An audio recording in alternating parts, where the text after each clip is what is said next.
Good morning, good afternoon, good evening. Welcome back for another video. In today's video, we're mostly going to talk about Bitcoin, but I have a few thoughts to share on Ethereum and Algorand, believe it or not. But lots to talk about with Bitcoin, with the DXY, with other things. And I also have some trades that I'm looking at, which I will cover in the end of this video. And I will do that every day moving forward. Just some things that I'm in short term with some very, very light leverage that just things to keep on your radar. But if you like this content, go ahead and smash up that like button, subscribe to the channel, and leave a comment in the comment section. But otherwise, let's go ahead and dive on into this Bitcoin breakout. $23,000. The bulls are euphoric. Whatever. I'm not really seeing any euphoria right now. In fact, I'm seeing just as much boredom as ever when it comes to bear market territory. But Bitcoin breakout has opened doors to $25,000. Analysts say Bitcoin looks north while further gains hinging on sentiment and traditional risk assets. One analyst said, so let's take a look at what this analyst has said. Bitcoin January price rally has analysts focusing on higher valuations last seen in mid-2022. The top cryptocurrency by market value has risen almost 40% to $23,000 this month, the steepest gain since October of 2021. I'm seeing some comparisons to October of 2021. This one is very much different. But, we'll move forward. Bitcoin has extended its sharp relief rally, clearing resistance near 21K. Katie Stockton, founder and managing partner of Fairlead Strategies, said in a note to clients, the next resistance is more significant at the August high of $25,000. And this is where I'm going to camp out, not only in this article, but in the following article, and take a look at some charts. Here's what this analyst says. The weekly chart, which we'll take a look at, the weekly chart MACD histogram, an indicator used to gauge trend strength and changes, is producing higher bars, which is a good thing for price, above the zero line, a sign of improving bullish momentum. At the same time, though, that's my additional though, the overbought reading on the stochastic indicator is a signal for caution on the part of bulls. We remain neutral immediate term with the return of overbought conditions per the weekly stochastics, Stockton noted. So let's take a look at what she's talking about. And then I want to talk about MACD histogram in general, because this is just, it's in general, if you're looking for long-term entries, the weekly and monthly MACD histogram are fantastic places to look. And so you can see what she's talking about here. If you can pay attention right above my shoulder here, when you see dark green, that is good. We've seen bullish momentum with the MACD histogram. If you see that turn light green, that is a sign that it's about time to sell. And let's look at that historically. Or, in light red as well. If you see dark red, we're seeing bearish momentum. Light red, that is a good time in general to buy. So last time the MACD histogram was light red was July of 2020 on the weekly, 2022 on the weekly MACD histogram. MACD histogram, it just depends on the size of your candles. Is it a monthly candle? Is it a 1 second candle? Those things exist. So on the weekly candle, last time the MACD histogram turned light pink was July 4th of 2022. You would have seen Bitcoin go from about $17,000, $18,000 up to $24,000. And if you sold there, that would have been a good time. You did 25% profit. But look at this, last time before then, January of 2022, that would have been a great time to buy. Up to, Bitcoin up to 48,000. Last time before that was June 21st of 2021. That would have been a phenomenal time to buy, and you could have ridden it up to $69,000. But, what she's saying in her analysis here is the stochastic RSI is getting to overbought territory. Now, I do want to point out, we have historically spent a lot of time in the weekly stochastic RSI in overbought territory. If you look at this bull run, the bull run in 2020, if you sold when Bitcoin got overbought in the stochastic RSI, you missed a rally from $16,000 all the way up to $64,000. That can happen in 2019. Again, look at 2019. We spent a great deal of time overbought in the stochastic RSI. And why is 2019 significant? Because I am saying that we are about to enter, I believe I believe I hold this fairly tightly, not super tightly, not iron grip tightly, but I believe that we are about to have a prolonged time, essentially in overbought territory when looking at the weekly stochastic RSI. All right, and that's exactly what happened in 2019, bear market rally. An extended time above Bitcoin's bull market support band, the 20-week SMA, the 21-week EMA. That is what I believe is happening. But there are some things I'm looking at, and there's a line in the sand, very much so, that I'm looking at, and we'll get to that in a second. But I do want to talk about the MACD histogram on a monthly level, because it's just... the MACD histogram on the monthly level is just a fantastic indicator as to when to buy and when to sell. If you want to keep this super simple, super simple. It's not a sin to sell or buy Bitcoin. I just want to declare that right now, I suppose. But look at May of 2021. MACD histogram turned light green. Buying pressure was easing up big time. We peaked on April, I believe, 14th of 2021. That was around the time that Coinbase IPO'd. May 1st of 2021, Bitcoin was still pretty high. May 16th is when it dumped. We saw Bitcoin go in a span of a day from the 50s down to 31,000, actually under $30,000 all in one day. Longs got liquidated big time. But May 1st, Bitcoin was still very much in the $50,000, maybe even the $60,000 range. That would have been a fantastic time to have sold your Bitcoin. And then, where are we? October 1st of 2022, that's when it turned light pink again. Selling pressure is ending. Now, we did have the FTX collapse after that, but I believe if we did not have the FTX collapse, that would have been pretty much the ideal time to have bought Bitcoin. And now we're light pink again, and we're seeing bullish momentum.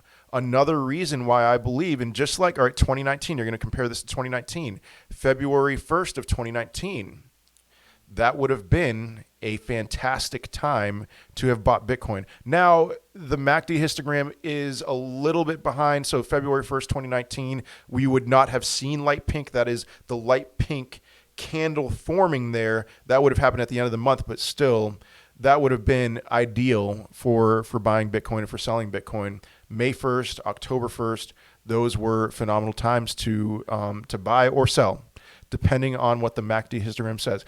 Pay attention to that. We are seeing the momentum turn bullish here, and I think it's not going to be as pronounced, as extreme as full-blown bull run, but we should see several months of light pink, and then I would think several months of green before turning light pink again. We'll see. There's always the potential for black swans. But let's talk about that line in the sand that I'm focusing on here. So here's what I'm talking about. This 25K Bitcoin price target, which we talked about in the previous article, would spell misery for Bitcoin shorters. Serious Bitcoin short liquidations are just a stone's throw away, but Bitcoin has so far failed to beat resistance. And so here's what this article talks about. Bitcoin price rally near, quote, a lot of liquidity, $25,000. The area around $25,000 is now especially significant. This, he noted in a tweet on January 24th, is where bears begin to get liquidated in mass. And so if you are a bear right now, I want to fairly summarize your argument or what you are thinking about in terms of where Bitcoin is going to go. You're thinking Bitcoin is going to go no higher than somewhere around $24,000 to $25,000 and get rejected there really hard, and you'll open up shorts there. Or maybe you're shorting right now. You're not even going to wait, because who knows? Maybe it's not going to get to $25,000 or $24,000. You're just ready to short right now. It's just a couple $1,000 difference, so you're shorting now. You have your stop losses set or your liquidation point at $24,000, $25,000, and then you're expecting Bitcoin to go down to something like $12,000 or maybe even less. That is the summary of this article here. And I think that bears, if they were hearing me describe their position, I think that they would say, yes, that is exactly right. And I whenever I try to describe somebody with an opposing view, I try as hard as I can to describe it in such a way that they can say, yes, that is exactly right. I think bears would say that. Now, personally, I believe I hold moderately tightly that yes, $25,000 is going to be a great deal of resistance, but that we are going to break through there, and we're going to break through there dramatically. I talked about in the video from 2 days ago that, yeah, there is air there is such a short amount of time that we have spent with Bitcoin's price between $25,000 and $28,000, that if we break through $25,000, it's going to be a swift move, and we're going to go to $30,000, at least to $28,000 very quickly within a span of a few days, maybe even less than that, or maybe a little bit longer than that, a week or two. But our time spent between $25,000 and $28,000 is going to be quick, if that happens, and if that happens soon. But $25,000, heavy resistance. I could see us getting rejected there. First move up, second move up. But if we get up there a third time, I believe that this will have been proven right, that the bears are wrong right now, and that the bulls, the short-term bulls, I am a short and medium-term bull, that the bulls will have been right. I believe the bulls are right. Now, I would caution, don't be anywhere near all in at $25,000, not financial advice. Because what if the bears are right? What if we're going down immediately after that and we're going to go to $12,000? Whatever, I'll be happy to load up on sub $12,000 Bitcoin. I just strongly disagree. They could be right. I strongly disagree. And for me, it's, for the last year plus, year and a half, as I've paid attention to the DXY has been the name of the game. Let's see when the DXY bottomed out, December of 2020.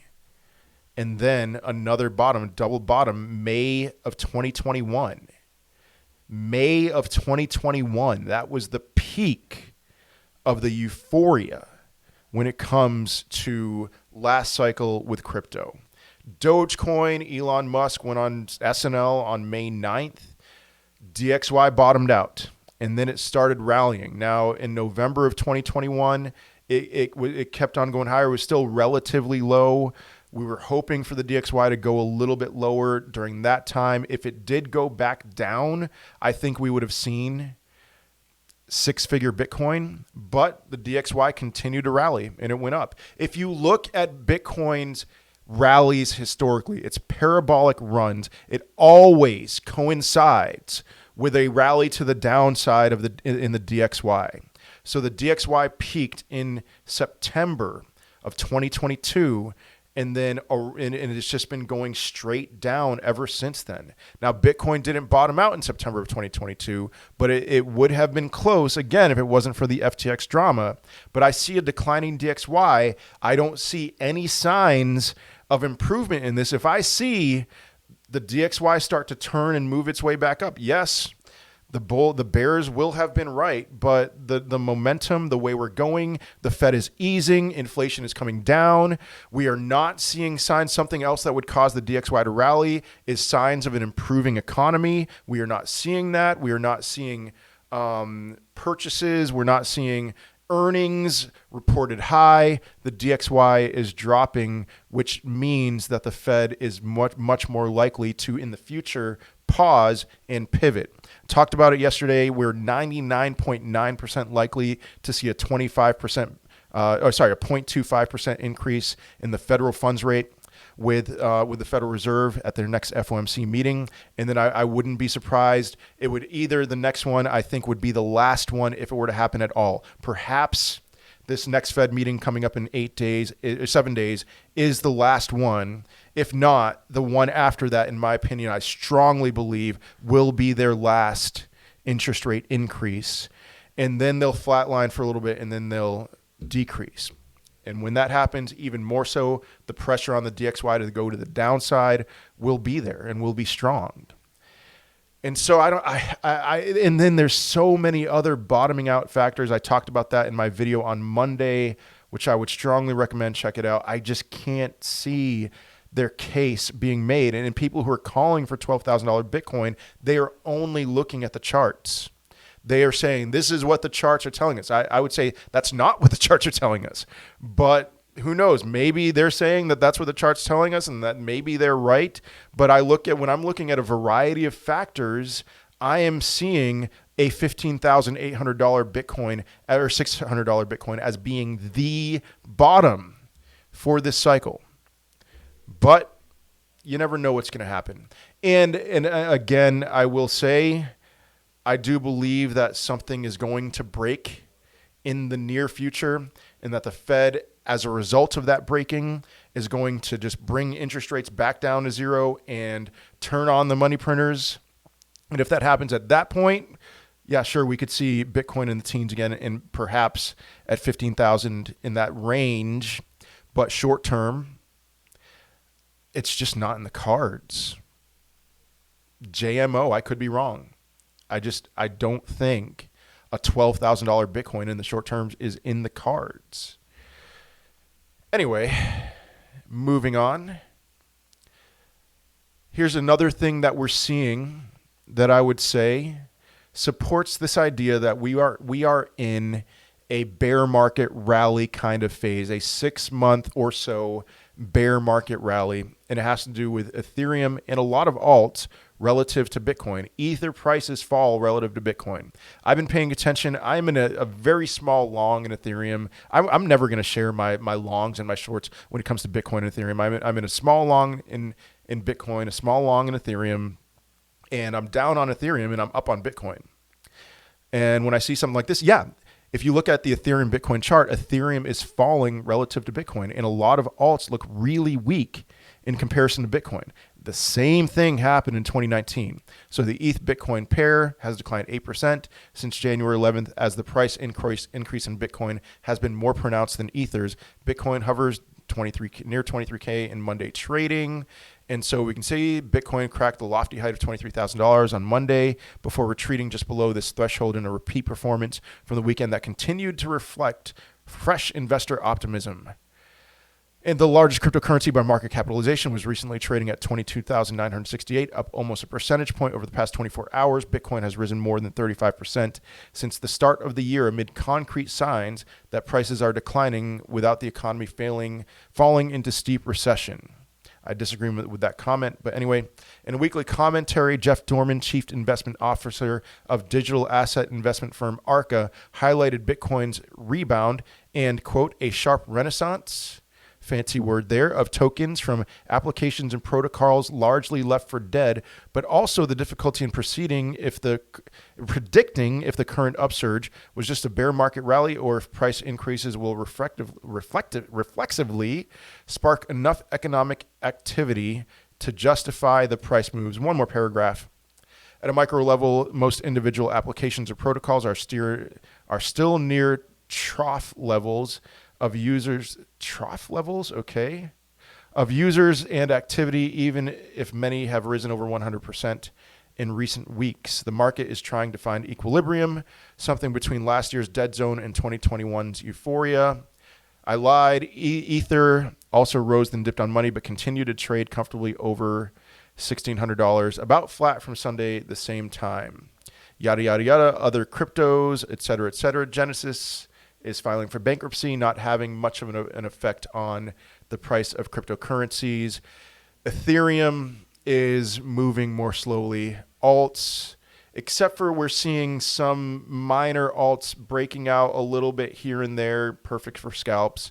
Alts are doing something similar. And so what are we seeing? We're seeing Bitcoin dominance rise. I tweeted this out yesterday. Bitcoin dominance bottomed out on September 8th of 2022, and then it's just been steadily rising. But then since the beginning of the year, we have seen a sharp rise in Bitcoin dominance. And this shouldn't be surprising. I made a video about this, at least on my TikTok. I know I've talked about it here, but during the bear market rally of 2019, we saw Bitcoin outperform alts on a larger scale. Now, some alts did very well and some alts just flatlined. But altogether, when you overlay the altcoin market cap with the Bitcoin price, what we saw is that Bitcoin dramatically outperformed alts. Now, Ethereum did pretty well. Litecoin did pretty well. Cardano just flatlined, even though it's a top 10 cryptocurrency. And Dogecoin flatlined, even though, it's Doge, new Doge, everything's exciting about Doge, new paradigm, I should say. But the same thing happened. Yeah, this is what happened in 2019. And this is further confirmation to me that we are in the middle of about a 6-month bear market rally. I sound like a broken record, I know, up to somewhere between $30,000 and $42,000 Bitcoin. Now, 6 months is a long time, and we've seen a lot of excitement in 25 days, starting out 2023. So we could have a cooling off period, a moment, but look at 2019 here.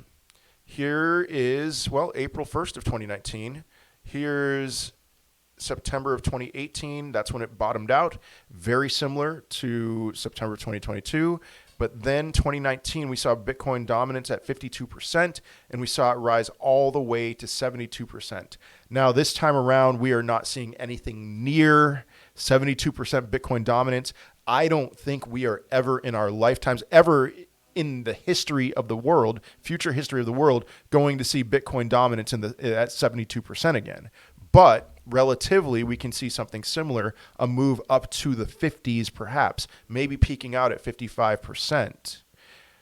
And then, in my opinion, Bitcoin will see a retrace, move back below the bull market support band, and maybe even see some kind of crash from when things will break, if things break, before the Fed turns on the money printers again. And, all that stuff. Just like it seems to me like we're going to see a very similar thing to what happened in 2019 and then with the COVID crash in 2020, but without COVID and without a black swan. I just think whatever happens, that it won't be a black swan.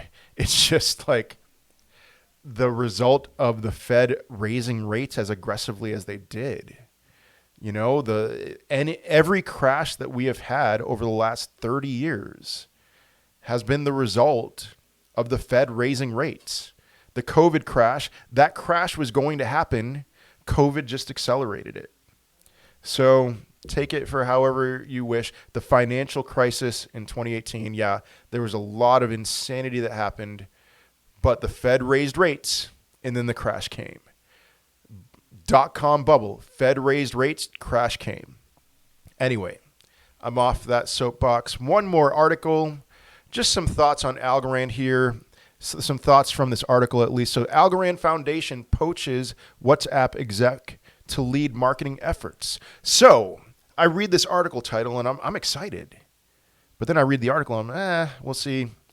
Algorand is not my favorite layer one, but their tech is phenomenal. They have a really boring name, a weird name, and their price has not really enjoyed the hype that a lot of other really hyped up cryptocurrencies have enjoyed. And even now, we're just not seeing all that much from Algorand. And so I see an article like this and I'm like, yes, come on. Let's see some hype here. But then I read the article and I'm like, okay, well, Algorand is more of a general accumulation cryptocurrency, which is why for my bear market, would I buy in the bear market series? I say, nah, kind of no, but I like Algorand for general accumulation. This is not a buy low, sell high cryptocurrency. I think you'll see other cryptocurrencies do much better than Algorand in that next euphoria phase, whenever it may be. But the Algorand Foundation hired former WhatsApp and Nike exec Jessica Tsai Chin to steer its marketing efforts. Previously had a brand for global privacy and Meta-owned messaging app. Chin said in a written interview with The Block that she was drawn to a role in crypto due to an interest in privacy and digital identity. Many Web2 companies are having a difficult time embracing the concept of decentralization and data ownership. Yada, yada, yada. Moving on. Web3 marketing, here's where I'm seeing, all right, Algorand is going to remain a non-hype cryptocurrency, which is fine. that I'd rather have some cryptocurrencies that I would treat more like stocks. Web3 marketing needs to truly lead the charge. She said we need to move away from pure hype marketing and move towards a much more authentic, community and human-centered place, boldly leveling the playing field and who gets access to what. Now she seems to be more of a social justice warrior kind of person.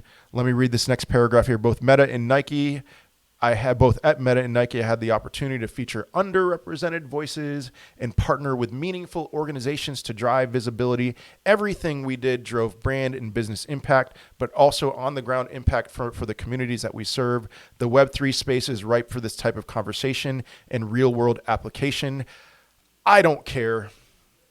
And guys, if that offends you, I'm assuming she's talking about the LGBTQ community and minorities, of which I am one, ethnic minorities. I don't care. And if some of you hit the unsubscribe button because I don't care, I don't care. If you care that I don't care. But dollars and cents, okay. Move away from hype. Move toward authentic community and human-centered place, boldly leveling the playing field for who gets access to what. Fine. That doesn't offend me. That's fine. That's fine for Algorand. And that means that I am just going to add to my stack in general over time. And not financial advice. That is what I would recommend for any of you. But that's not a recommendation because this isn't financial advice. Algorand, this just further confirms to me that this is not a cryptocurrency to buy and ride the hype train. And it is just fine for cryptocurrencies, for networks, for platforms to be like that. Thumbs up to you, Algorand. Okay, moving on. I am in a couple of trades right now. I am in Ocean. I'm holding this probably for a few days. I am up because I've tweeted about this on my Twitter account back when Ocean, I don't even know, maybe somewhere around here. So I'm up, yay. And then Zilliqa, I did draw a trend line here. As long as Zilliqa is riding this trend line and it's not going too far gone or it doesn't break the trend line to the bottom, this is an asset that I am in a long on, and I would, not financial advice, say, hey, this is a good one. You see it go too far gone like it did here, take some profits. You see it break through, and you know what? I should probably draw another trend line here. I wouldn't be surprised if Zilliqa, once it got through here, did something pretty aggressive to the upside, and that is around the time that I would be taking profits. I forgot to mention about Ocean. Let's see if I can get it here. Ocean has formed a cup and handle pattern that I believe it is breaking through right as we speak. So you can see the cup, and then you can see the handle, and we have broken through. And so I'm curious to see where Ocean goes from here. And so that is why I am in a long. I was up about 20% on my Ocean long, and still I have not taken profits. Maybe I'll regret that, maybe I will not, but I think we have a little bit more upward momentum to go over the next few days and weeks, as long as Bitcoin holds strong and doesn't dump. Then I think we're going to see some good things with Ocean. Just my opinion, trades are always risky, but if you're looking to get into something trade-wise, it may be good to see a retest of this trend line here before buying into Ocean.